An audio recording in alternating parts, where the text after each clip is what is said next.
Eh bien, dans cette vidéo, nous allons nous occuper de mettre en place la sécurité sur le mode transport de WCF. Alors, qu'est-ce qui va motiver le choix du mode transport de WCF? Nous n'avons pas toujours l'opportunité de bout en bout d'avoir du full WCF, du full .NET. Nous n'avons pas toujours la possibilité d'avoir des standards interopérables et des standards récents.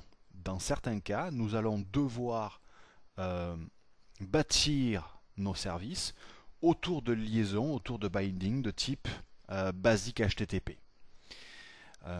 Pour cette raison, et lorsqu'évidemment nous souhaitons mettre en place de la sécurité, nous serons obligés de choisir le mode de sécurité de type transport. Le mode de sécurité de type transport donc se place dans la couche OSI, sur la couche transport, avec des mécanismes au-dessus du transport, au-dessus de la couche transport, à savoir SSL pour les certificats de type XS109, et va nous obliger à avoir une publication de type HTTPS. Alors, j'ai repris l'exemple de la démonstration de la sécurité du point de vue des messages. J'ai ôté le superflu et on se retrouve avec une solution qui ne comporte pas tous les éléments de sécurité que nous avons bâtis précédemment. Alors, la première chose à faire, c'est de créer un certificat. Pour ce faire, nous allons aller dans le SDK,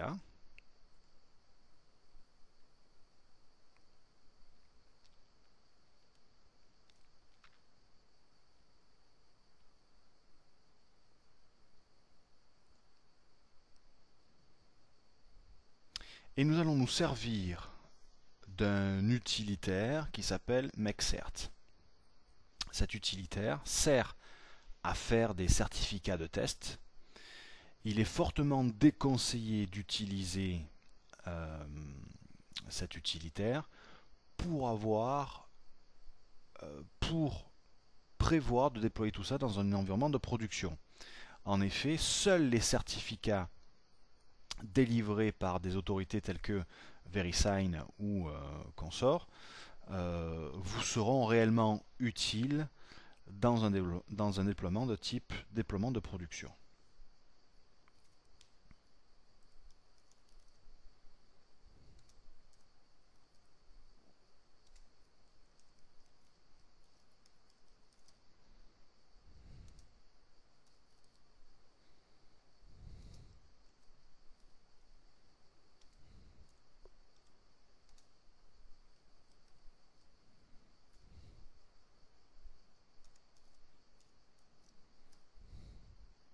Nous allons appeler notre certificat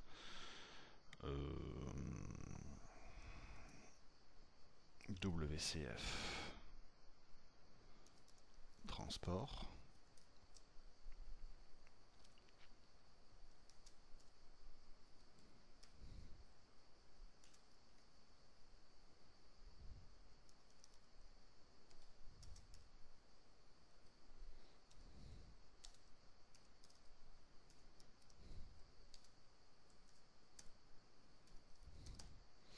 Alors, comme vous pouvez le constater, l'utilitaire MakeCert s'utilise en commande, en mode commande. Je ne vais pas commenter tous les détails du paramétrage, c'est pas le but ici. Simplement, peut-être les plus importantes, nous cherchons donc à créer un certificat dont la clé publique sera échangée avec le client, qui portera le nom HTTPS WCF Transport. Il sera déployé sur mon autorité de certification locale. Une fois qu'on a tapé cette ligne de commande, nous pouvons valider. Nous avons un message qui nous indique que le certificat a été créé. Ce certificat, nous l'avons déployé sur local machine dans l'autorité de certificat. Nous allons essayer de l'observer.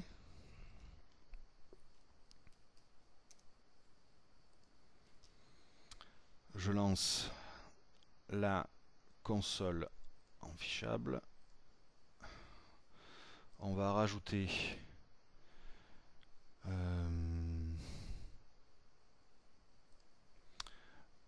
un composant en fichable.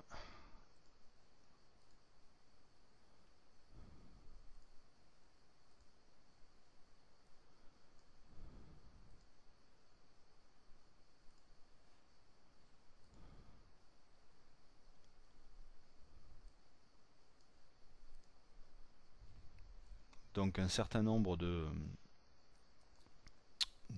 dossiers sont gérés par l'autorité de certificat sur mon ordinateur. Moi, ce qui va m'intéresser, ce sont ces certificats.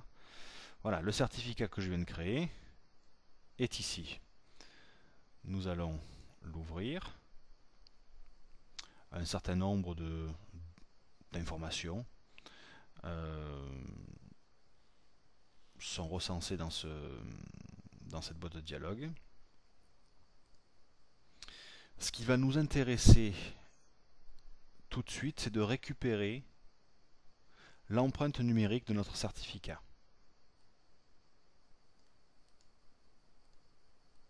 Je vais faire un copier et je vais sauvegarder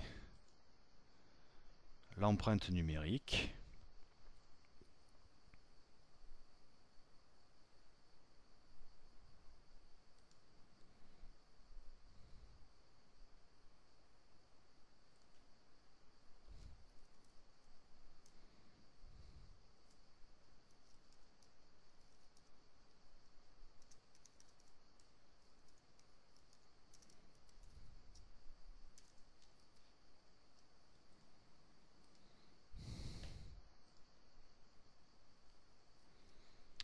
Comme ceci, car cette signature va m'être utile lors de la publication de ce certificat sur le port que je vais identifier.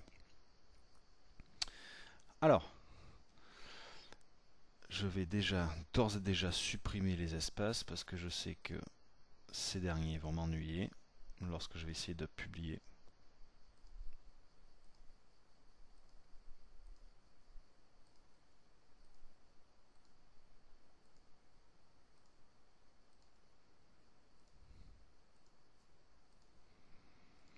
J'enregistre, c'est parfait. Alors, à ce stade-là, nous allons nous servir d'un autre utilitaire qui fait partie des outils de type Support Tools de Microsoft que l'on peut télécharger sur le site de Microsoft, qui se nomme HTTP Config. On va essayer de le retrouver déjà.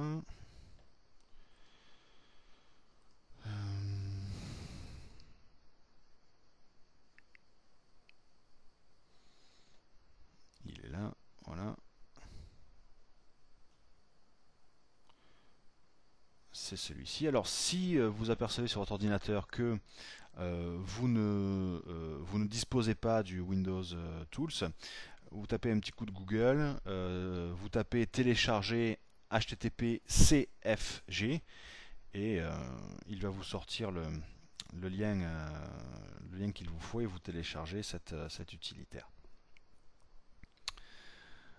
Ok, on est parti pour la configuration du port. HTTP CF G7 SSL -i sur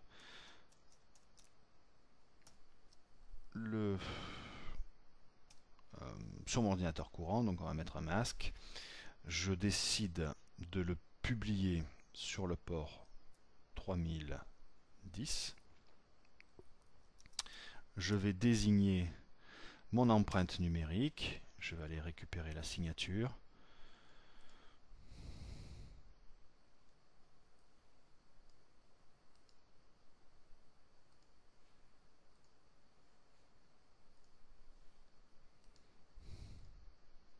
Comme ceci. J'appuie sur la touche entrée. Je vais vérifier que j'ai pas fait de bêtises. Si apparemment j'en ai fait une. SL-I, le port, ça m'a l'air bon. Allez, on va bien voir de toute façon. Je valide ma saisie. Et j'ai le message donc de validation de mon opération. HTTP 7 Service Configuration Completed with 0. Ça veut dire que tout a fonctionné parfait. Alors, au stade où nous en sommes maintenant, nous allons paramétrer notre service WCF. On va créer à l'aide de l'outil spécifique un nouveau service.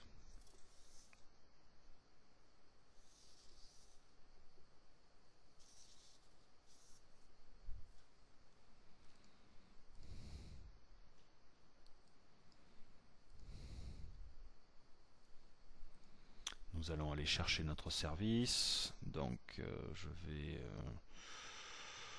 vais passer par où? Je vais passer j'ai pas trop le choix. Alors je dois avoir quelque part projet.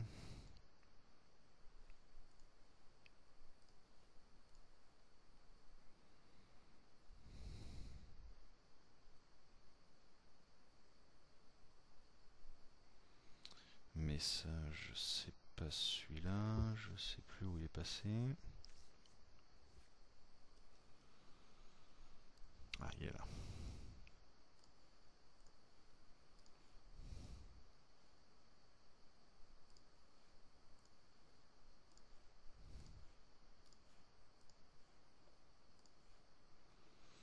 J'identifie l'assembly concernée, je l'ouvre, il va me récupérer mon composant. Parfait, c'est bien ce composant-là que je veux publier par le biais de cette interface-là. Je veux une liaison de type HTTP basique. Parfait, suivant. Je cherche bien évidemment à avoir le maximum d'interopérabilité, donc je vais choisir la méthode Basic Web Services Interoperability. Du coup, ce n'est pas HTTP, c'est HTTPS maintenant. Barbolini. Sur le port 3010. Serveur.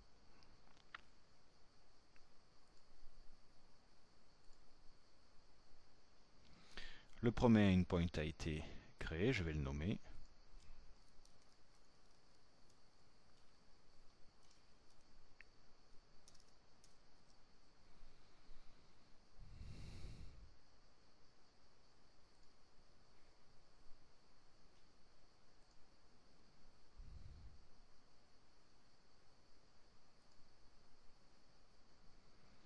Je vais créer maintenant le binding associé.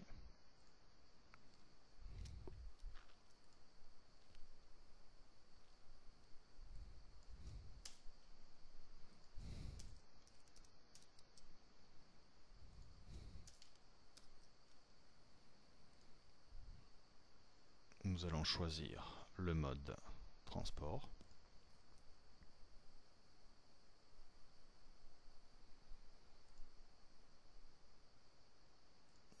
Je vais dire que cet endpoint, son binding c'est basique, c'est binding HTTPS. Parfait, on va, tant qu'on y est, on va enregistrer dans le bon dossier.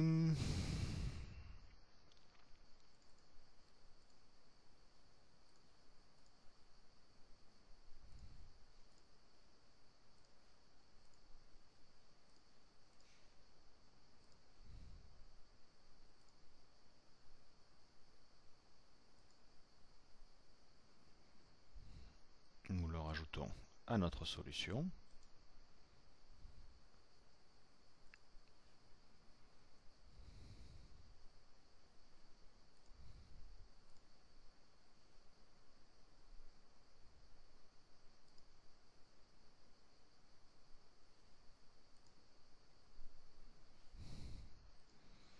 On vérifie que tout soit OK.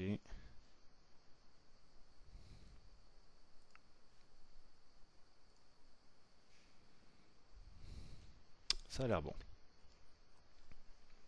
Je continue la configuration du service. Je vais rajouter un deuxième endpoint pour publier les métadatas via un service MEX.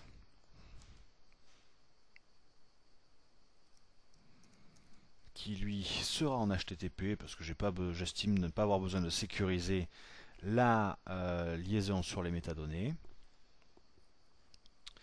Je vais copier-coller ici l'adresse de publication.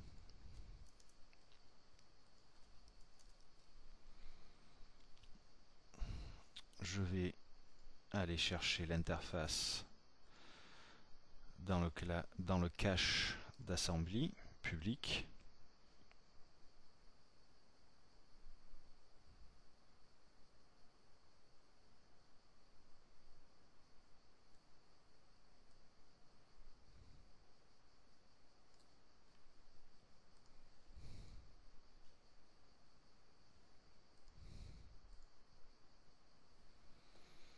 Je vais ensuite créer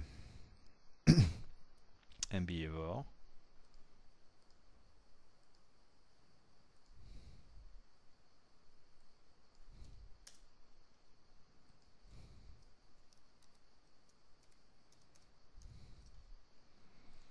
En lui disant que je souhaite inclure les métadonnées. Je rajoute ce behavior au service.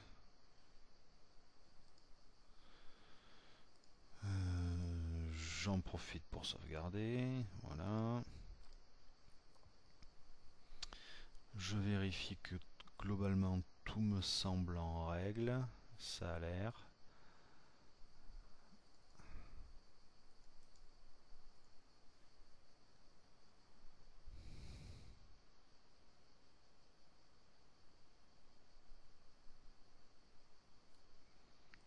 Je sauvegarde.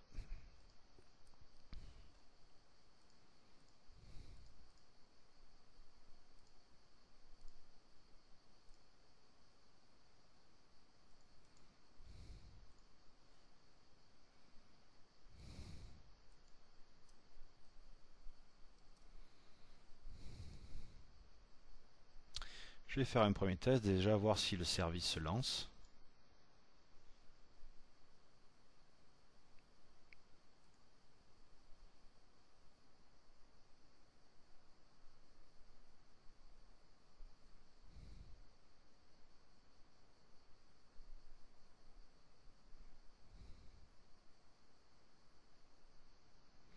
Tout a l'air OK. Je vais vérifier maintenant une dernière chose.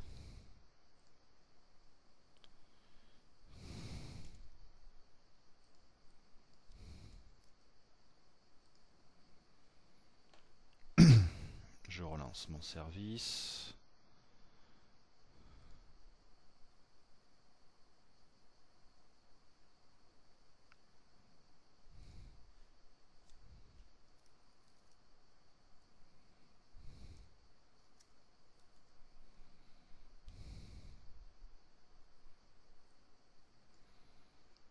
Et j'ai bien la confirmation que mes deux endpoints, mon service et mon service MEX sont bien lancés. Tout semble pour l'instant fonctionner. Parfait. Pour la partie serveur, on a quasiment tout fait. Hein. On va passer maintenant à la partie client. La première chose à faire, c'est bien évidemment récupérer les métadonnées. Donc je vais lancer mon service à partir du binaire généré.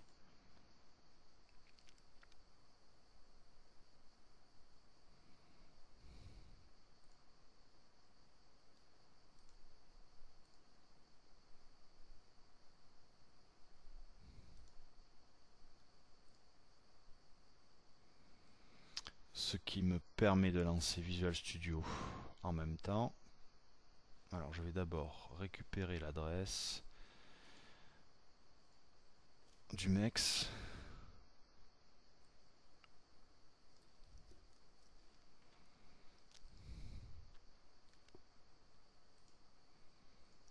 on cherche à ajouter un service de référence. Coller.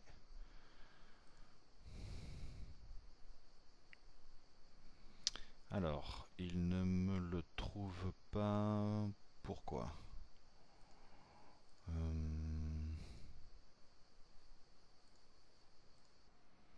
Alors, je viens de rectifier le problème. En fait, il m'avait pas pris un enregistrement de mes, euh, de mes paramètres que j'avais un petit peu bidouillé.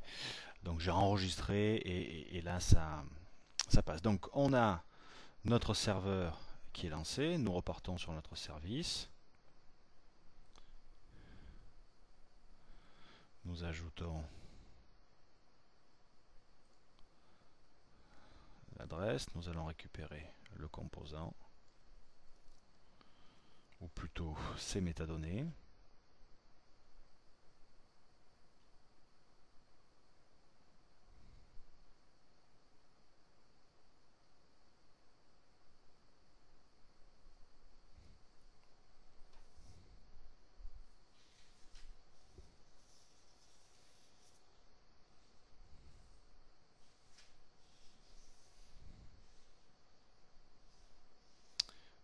Voilà qui est fait et nous allons passer à la conception de notre client.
On enregistre.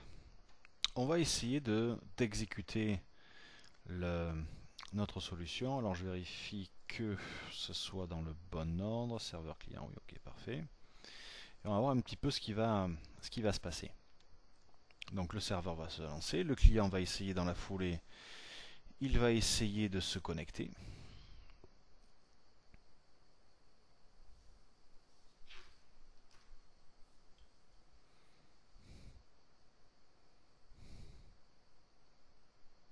Le serveur est lancé.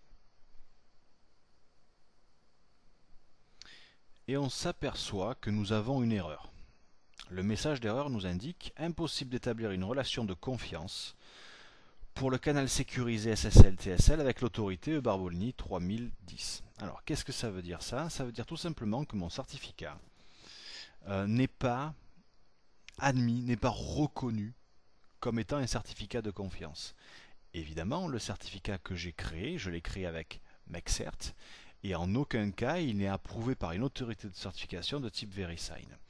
Donc ce que nous allons rajouter dans ce code, c'est des éléments de codage qui vont outrepasser cette difficulté. Attention, encore une fois, le code que vous allez voir, le code que nous allons manipuler, n'est là qu'à des fins de test. Si mon certificat avait été validé auprès d'une autorité de confiance, je n'aurais pas eu besoin de rajouter les éléments de code que nous allons rajouter. Nous allons nous servir de plusieurs espaces de noms.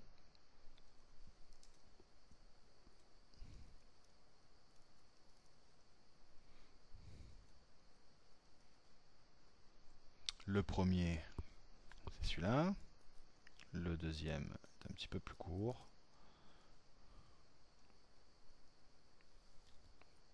Ensuite, Nous allons créer une classe. Cette classe, je vais l'appeler... je ne sais pas comment je vais l'appeler. Je vais l'appeler permissive. Certes. Je vais rajouter un certain nombre de choses.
Pour l'instant, je mets en stand-by la signature du callback.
plus que récupérer la signature de la méthode et le faire pointer sur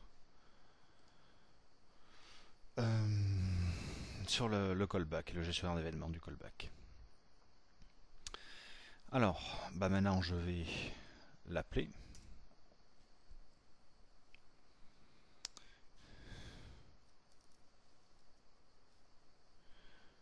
Pour passer en paramètre la signature que je connais. Donc mon certificat s'appelait ah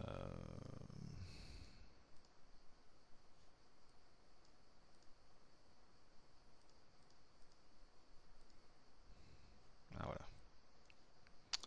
Alors, propriété.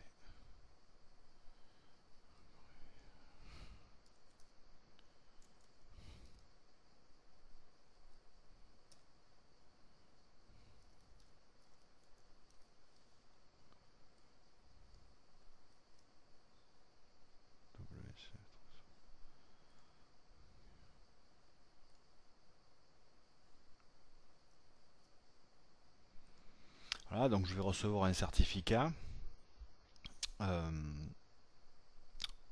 Moi, je paramètre un certain nombre de choses avec le nom du bon certificat, celui que je connais nommément. Lui va recevoir ici un certificat. Ce certificat portera un nom. Et si ce nom reçu est égal au nom que je connais, eh bien dans ces cas-là, il m'autorisera à faire ma manipulation. On va voir si ça marche, on enregistre. On va recompiler notre solution. Nous allons l'exécuter.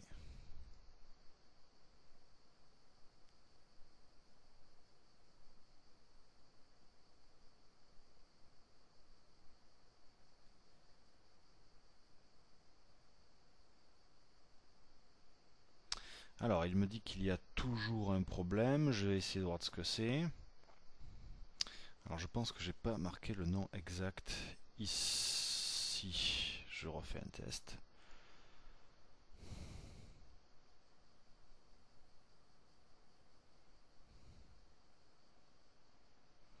Voilà, j'avais pas marqué le nom exact. Donc nous avons ici sécurisé un service sur la couche transport, un service WCF. Donc qu'est-ce qu'il se passe lorsque le client essaye de se connecter? C'est-à-dire à cette ligne-là. Un certain nombre d'étapes se mettent en marche. Tout d'abord, le client se connecte et le service lui renvoie la clé publique de son certificat. Plusieurs étapes de négociation de clés vont aboutir à la clé de session. Une fois que la clé de session est mise en place, elle est partagée par les deux entités et la communication peut enfin débuter et le message passera dans les tuyaux de manière cryptée. Alors maintenant on va s'amuser à rajouter deux trois petites choses.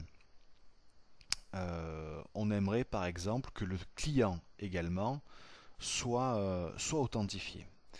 Ce que nous allons faire alors, c'est que nous allons modifier quelques paramètres de notre service.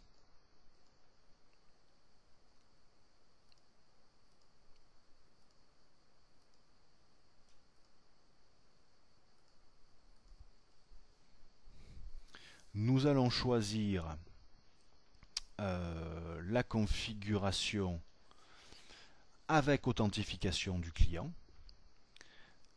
à savoir le transport avec des éléments d'accréditation.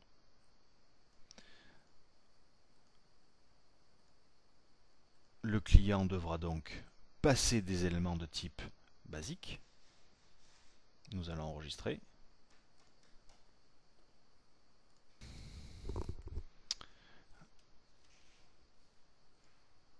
Il faut maintenant récupérer les bons éléments. Donc on va réexécuter le client, le serveur. Je sais pas si c'est celui-là. Non, ça doit être plutôt celui-là. Voilà. On va mettre à jour notre service.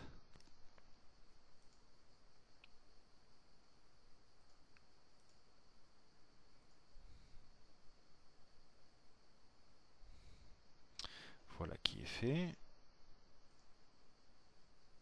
Et si tout ceci a fonctionné correctement, désormais nous ne pouvons plus nous connecter à notre service car nous ne lui communiquons pas un certain nombre d'informations qui lui sont nécessaires. Si tout va bien, là ça devrait planter pour une fois, c'est normal. Voilà, il est en train de me dire que euh, le, mon, mon client pardon, n'est pas authentifié. Nous allons donc rajouter les éléments qu'il nous faut. Ici, donc avant, non, là on est dans le serveur, on repart dans le client. Avant d'utiliser notre service, nous allons rajouter les éléments d'authentification.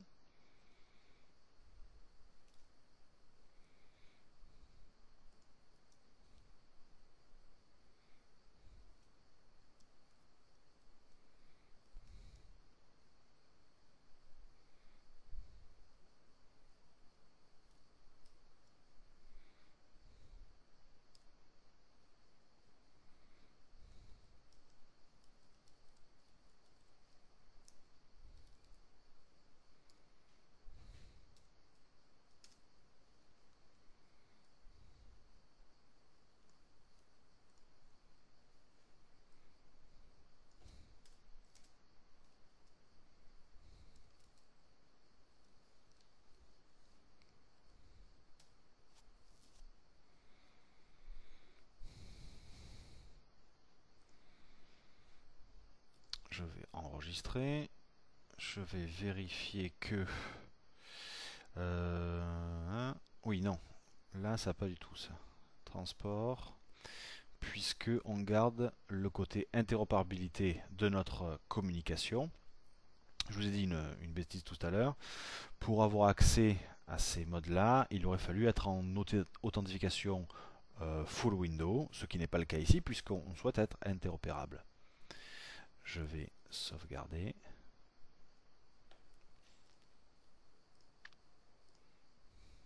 Nous relançons le serveur et le client.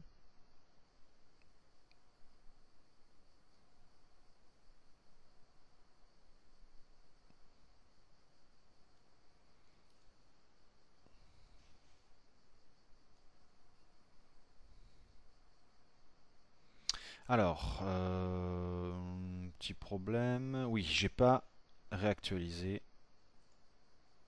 mes métadonnées. Donc je vais relancer le client, le serveur tout seul. Je retourne dans Visual Studio, je vais faire un update sur les métadatas. Alors, est-ce qu'il a pris en compte mes modifications? Je vais voir ça tout de suite.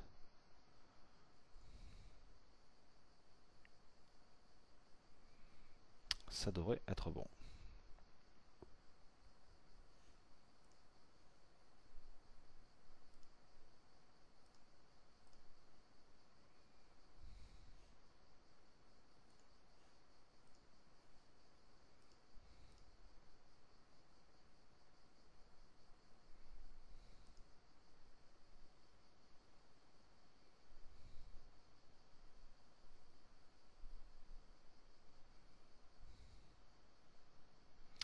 Et cette fois-ci, tout est OK.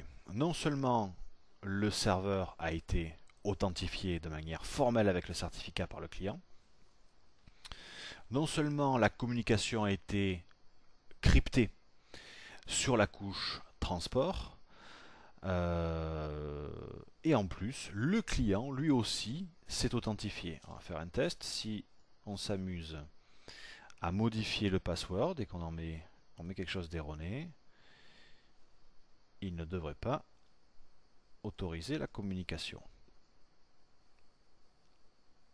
Donc je mets un faux mot de passe.